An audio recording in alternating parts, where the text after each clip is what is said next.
Hello and welcome to the Deep Talk Podcast, a podcast and community dedicated to learning, growing, and connecting more deeply with ourselves and one another. I'm Madison Brandt, your host. Let's get started with this week's Deep Talk.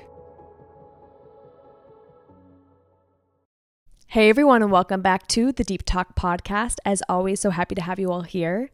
Today we're talking about comparison, and we're talking about the difficulty of experiencing that, because I know we all do. And more importantly, we're going to be talking about how comparison doesn't open your door, because it doesn't.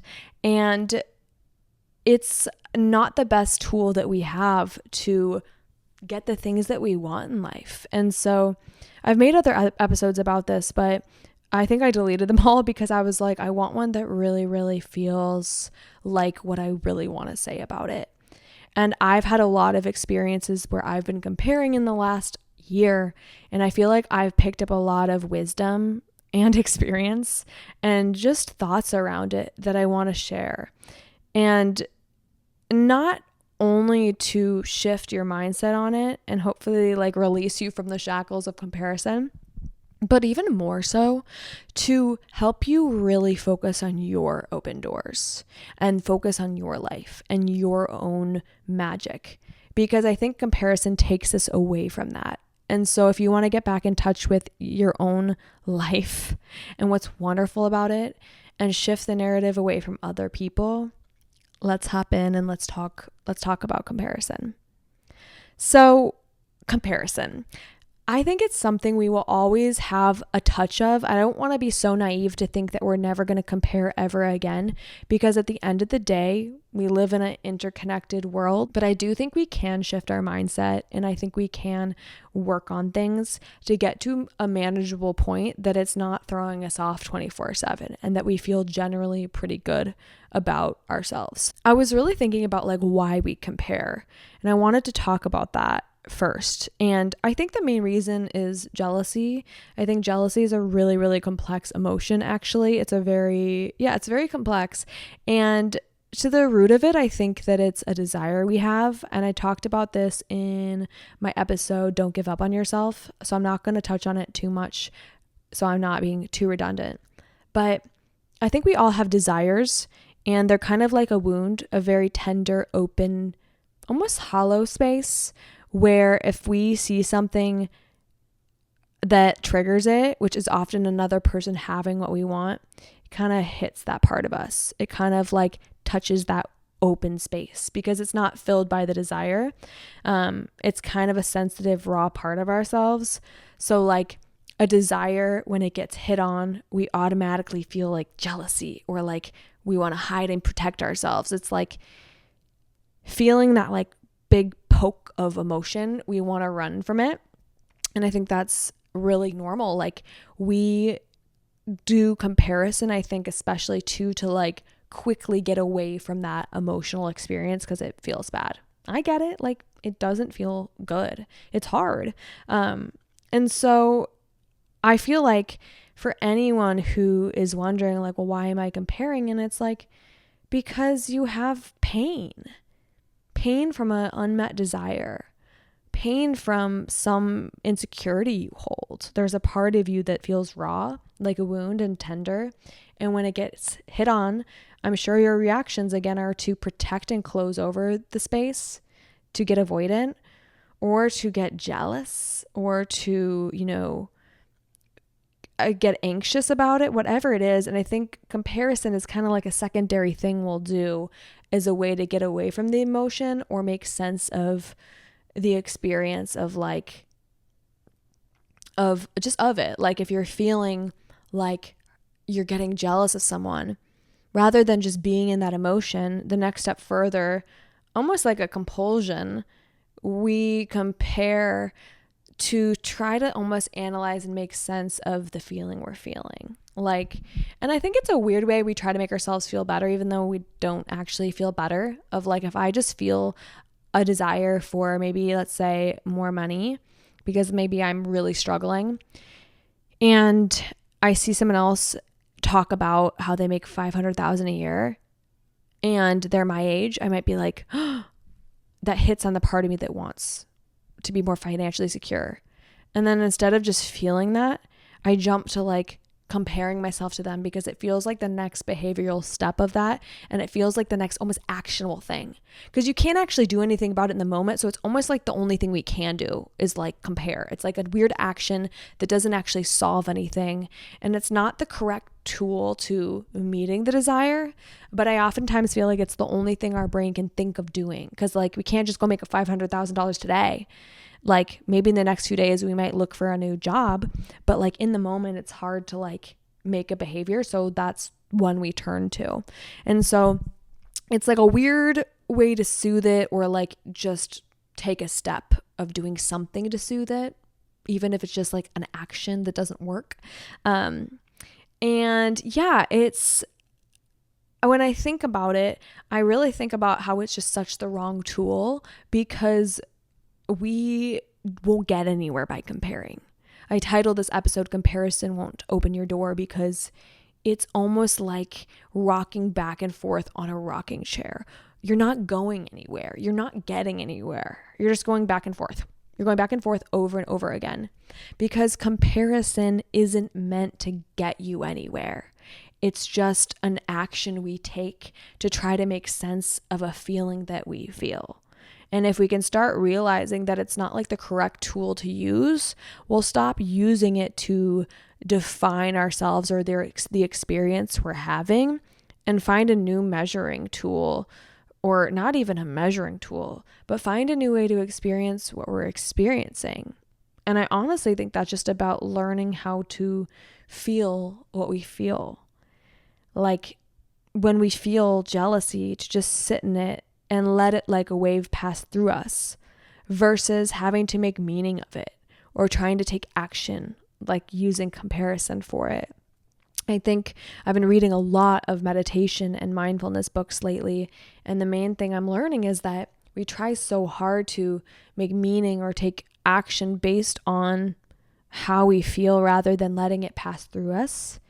And even if it's really strong, if we can keep our feet on the ground, like it will pass through us. It does change. That's harder to say than do, but I do think it's something that will change our lives if we practice more. And I've been trying it a few times just as like a test lately of like when I feel a strong emotion to just let it move through me and like be there with it compassionately, that it does move through us. And so I just found this thing that my friend put on social media. I'll probably put the TikTok, I'll probably put the link in. And it's like, she kind of wrote like 5 steps to being with a difficult emotion. So if you're feeling the emotion of jealousy, it's called patch. So the first thing to do is parent that emotion by just like being there for it the way a parent would be. Asking it what it needs. T for touch, giving yourself soothing touch. If you've ever heard of havening, like your arms against your shoulders and your arms like rubbing up and down, giving yourself almost like soothing touch and a hug. C is compassion, giving yourself compassion and love. And H is a healing statement. So like, it's going to be okay. You are good enough. And I think tools like tapping and stuff like that can help too. But I loved this because I think jealousy can be a really strong wave of emotion that can feel like, whoa, slow down. I don't want to feel that. But I think that if we can be with that wave of emotion and use tools like that to help us kind of be there in it versus jumping to a different action that's unhealthy or just not supporting us, like comparison, we can move through these things better. But anyway, I want to talk a little bit about some times that I've been comparing, because honestly, like this year has been hard for me with comparing. My mom is like, you literally have comparisonitis. And I'm like, I know. I've struggled a lot with it. I'm going to be so honest. And there's been a few different areas. One of them this last year I struggled with a bit was like financially. I had a lot of friends doing different jobs. Some people decided to become software engineers or to do way bigger paying jobs than something I have chosen pays, right?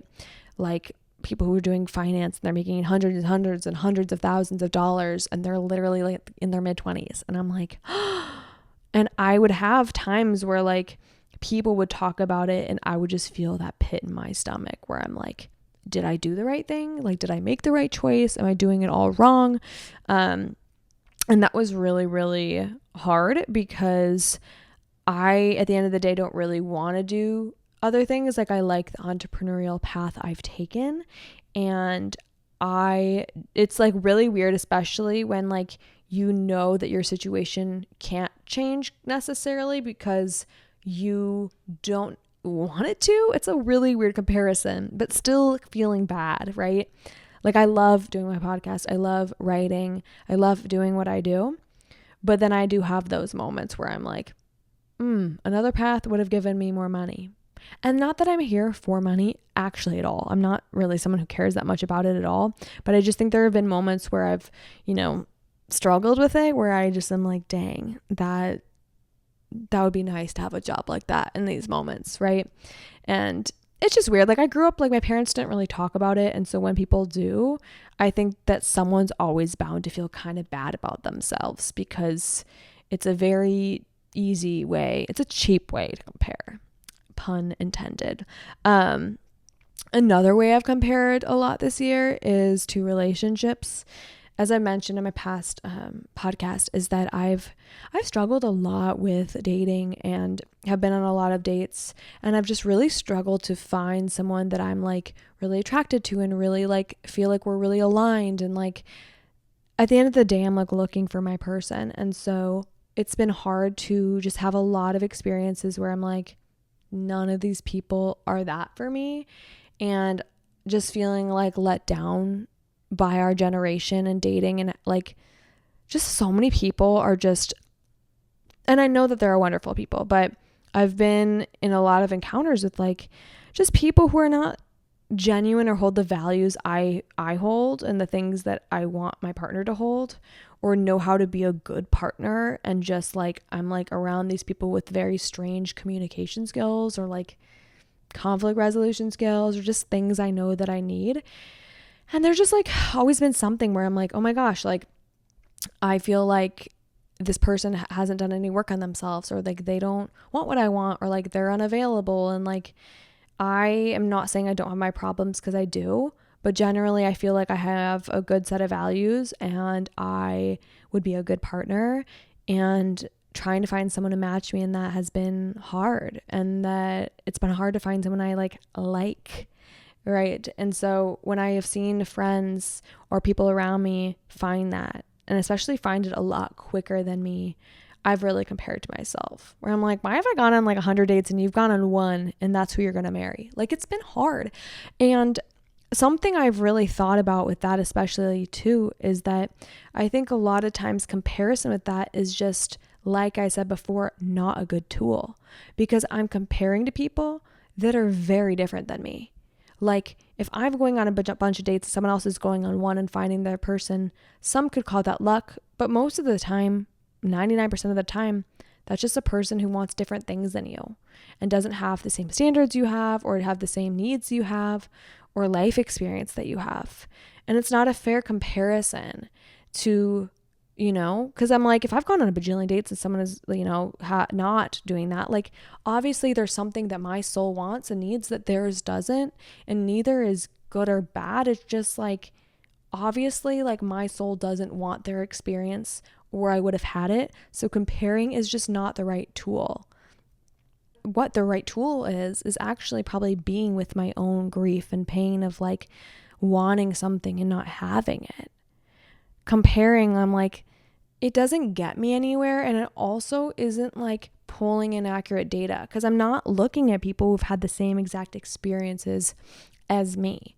And even ones of people who have more similar experiences to me, like with dating, like that have found partners, I find myself honestly like I still compare, but I'm like, they're still different than me enough where it's probably not the best tool. I've also in the last years definitely had moments where I've compared myself to other people's like looks and like bodies. I think as a woman, I think that's something that a lot of us can relate to, and it's hard. But yeah, I feel like that has been something too, and it's just like, again, it's like I can never get someone else's looks or body by me just comparing myself. I can't do it no matter how hard I work or try, because I can't muscle myself into being a genie and becoming a different person. And I think about that with all these experiences of like, not one single one is going to turn me into someone else. I think it's this weird way we are trying to like hate ourselves into getting something and like loving ourselves. And it's just not, when has it ever worked? And they say craziness is doing the same thing over and over without result. It's obviously not working. When has it ever worked? And so I think the answer we're trying to find from comparing of like, what is it about me, is really a feeling underneath that wants to be loved and wants to be seen. Grief just wants a witness. That inner child who's like feeling really bad about themselves and is comparing just wants someone to say, oh my gosh, I see you. I see that this is hard for you. I love you. Like, I notice that for you. And to tell it there's nothing wrong with you. This is just the way your life is right now. And that doesn't mean you're wrong. It just is. And that's okay. And I see how hard it is that you're experiencing that. And I love you anyway. I think to some level, comparison can be a way to look at like what we want. But other than that, like there's nothing else from it that we need. Feeling jealous is just like that sign, okay, I want this. And you probably already know that you do. And so past that, it's like, okay, I got that reminder. Instead of comparing, I need to tend to these feelings. And making that like our new response is to like be like, okay, how can I be there with this feeling that I'm feeling instead of running so far from it by looking at the hands of other people. I'm sure you've heard that thing. Everyone's probably heard it about like, you have to be willing to trade lives with somebody if you're going to compare. And I think about oftentimes, and my friend said this to me once, I was like really comparing to one of my friends. And she was like, I've never heard you say anything else about their life that you want. And I was like, yeah, you're right. And she was like, yeah, I know. Like, you wouldn't trade your life with them for shit. And I was like, yeah, I know you're right. You're right. And she was like, if you're gonna compare, not actually, but like, if you're gonna actually take your time comparing, be willing to switch your whole life. And I was like, I don't want to switch lives. And so then it's like, don't even do the comparing thing then. Do not compare to someone if you're not willing to trade your life with them for their whole life. Like a full swap. Because you're looking at one thing that they have that you want, but you can't just pick little things like that. You would have to be willing to take their whole life, because their whole life includes that thing. They wouldn't have gotten that thing without their life being their life. Would you want to completely give up your own for theirs? And then if in the rare case you say yes, and I'm sure you've said no by now because you're cherry picking and you know it, but if you've said yes, then that's a question of like, why don't you want to live your one precious life? Why don't you want to go from underdog to top dog? Why don't you want to learn and grow and be grateful for the life you have been given? Because if you aren't wanting to be you, then there's a deeper thing to address within of like, why am I not happy living the life I've been blessed with? Where am I being ungrateful and not present? I've been thinking a lot about contentment, and contentment is really learning how to be happy at what you have with what you have. So much so that you can celebrate what other people have because you are thanking what you have. You are being blessed with what you have, and you're thanking and you're noticing that, versus constantly running after the unachievable of what someone else has. Like, contentment is learning, like, I get the gift of being grateful for my own life, and knowing that the more I'm grateful for it, the more blessings come in. And that practicing gratitude and contentment gives me a state of like almost allowance of knowing I'm allowed to be happy with my own life. And doing that lets me let go of what other people are doing so that I can be happy for them. And I can be sad for me sometimes, for sure. But I can be sad for me and also content with what I have already. Because I do have things, and you have a lot of things that other people don't have. You have a lot of things that, and my therapist always reminds me, like, be grateful. Be grateful for your skills and your talents and all the things that you have that other people don't have, because you have so much. We are not grateful enough of a society. We always want the next thing. So much so that we can be sitting with money and, great family and friendship and riches that people who are starving and people who are living in poverty and struggling would just be absolutely dreaming of. You are living in some people's biggest blessing, and all you want is more. Doesn't that feel kind of gross? We're constantly wanting more and comparing. And if we could just take the time we do with that and actually spend it being grateful that we're breathing and that we're here, how would our lives change? How would they change? My mom and I were talking about this, and she was like, you have so much and you're acting like a victim. And she was like, called me out, which honestly was very annoying, but we gotta love our moms. But she was like, would you want to have those things that you don't have, but then have brain cancer or have a dead parent? And she like called me out, and I was like, she's like, I know people who have that, have the thing you want, but have those other deep problems, health issues, loss of a parent, no friends, so many things. Everyone has different strengths and weaknesses and joys and griefs, and you have your own bag of them. But the grass isn't greener on the other side. They just have different patches of green and different patches of brown. Your life is different. If you've ever seen Everything Everywhere All at Once, I took away from that movie of like, our lives are all just a kind of a different version of the same thing. You go somewhere else, you have a different strength and a different weakness, and then you're complaining about something else. So like, the grass isn't green on the other side, it's green where you water it.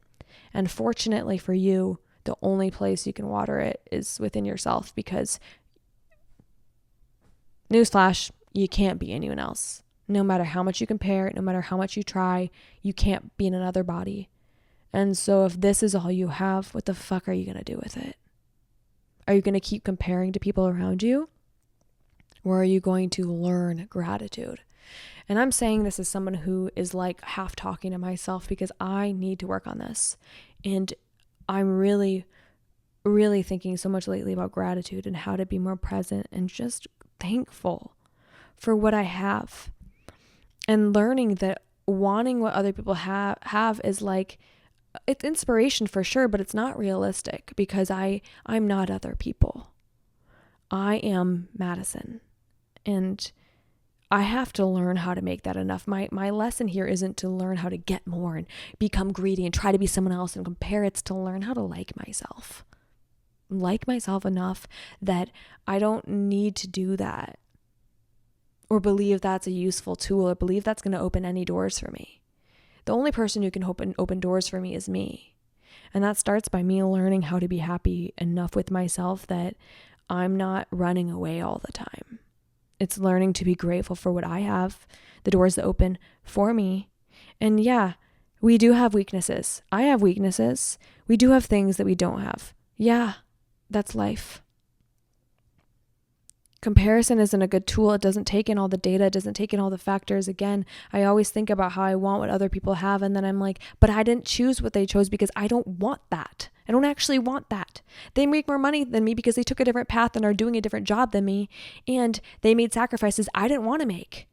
They're doing a job I didn't want to do. So why am I comparing to the output of what they have when I didn't want to do any of the input?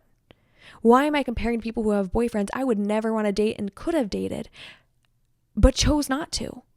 We're all here for very different, niche, beautiful things. And it's just so important to start really looking at the truth. We can't be anyone else. And thinking we can be is like very foolish. I'm reading this book called Why We Meditate, and it has this paragraph and it talks about how we need a sense of balance between what we wish we could do and what's actually possible for us. And I've been really thinking about that too. Like, we wish we might be able to do what other people can do, but I think it's important to look at what's actually possible for us with what we love to do, our experiences, and what our skills are. And a lot of those things don't measure up to the output of what someone else has. Not in a more or lesser way. It's just like our input oftentimes isn't going to create someone else's output because of who we are. And that comes back to the fundamental part of like, you are just not liking who you are. And you're not loving who you are. And you're not trying to open your doors. Because if you were, you'd realize the realisticness. And this isn't lazy or unhealthy, but it's like, yeah, if I'm comparing myself to someone who's a software engineer, it's like, oh wait, like I am not being realistic with myself about what's possible for me.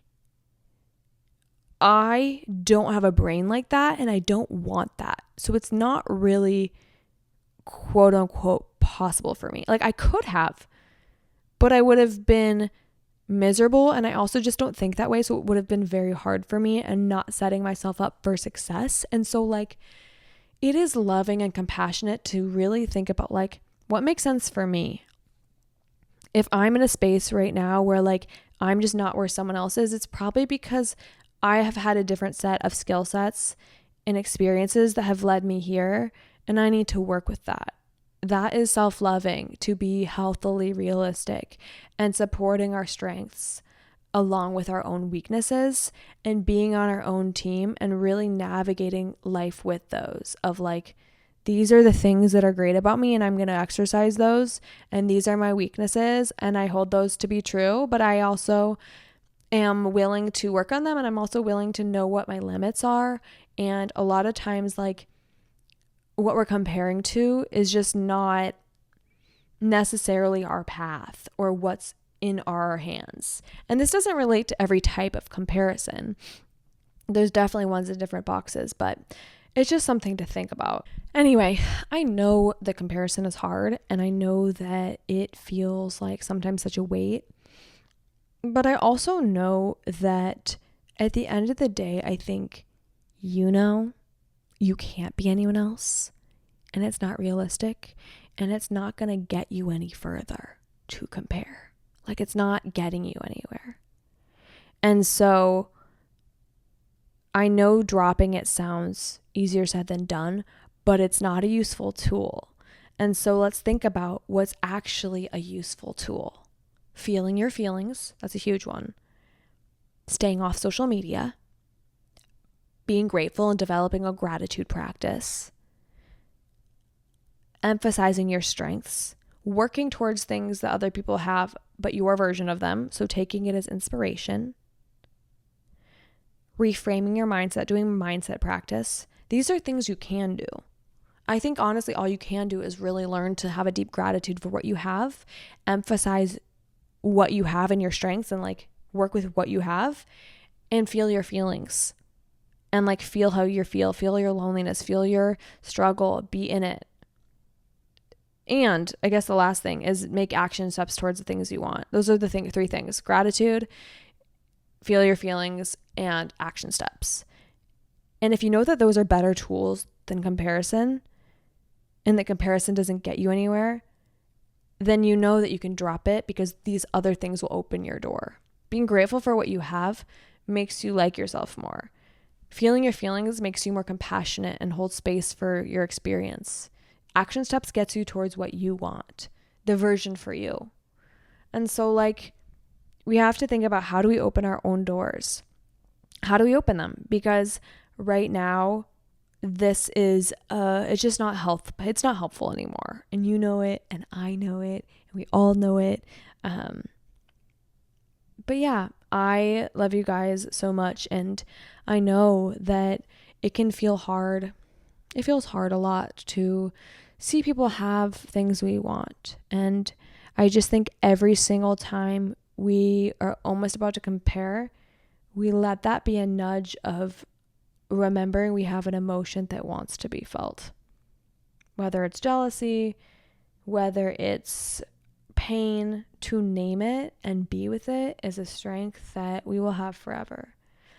And I know, because I have struggled so much with this, but it is something I'm actively going to work on, because I know that it's not helpful for me. And I think the thing that's lately, honestly, in these last few days has really shifted some things internally for me was waking up and being like, wait, I'm wonderful. And I'm going to bet on myself. And I'm great. And I actually have so many things. Like really waking up and being like, who the fuck am I? I'm great. Like really, really waking up to that fact that we are wonderful and beautifully made. And that living in that and living in our journey that we get once is all that we can do and all that we have to do. You don't have to hold the burden of other people's stories, because you're not supposed to. We're all just kind of side characters in each other's stories. So be your own main character. With that, guys, I love you. Remember to keep opening your own doors, to focus on your strengths, and to be really kind and compassionate with yourself as you feel these feelings, because they are valid.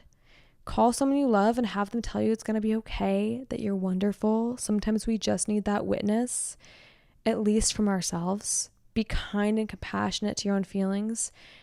Keep taking action steps and keep practicing gratitude.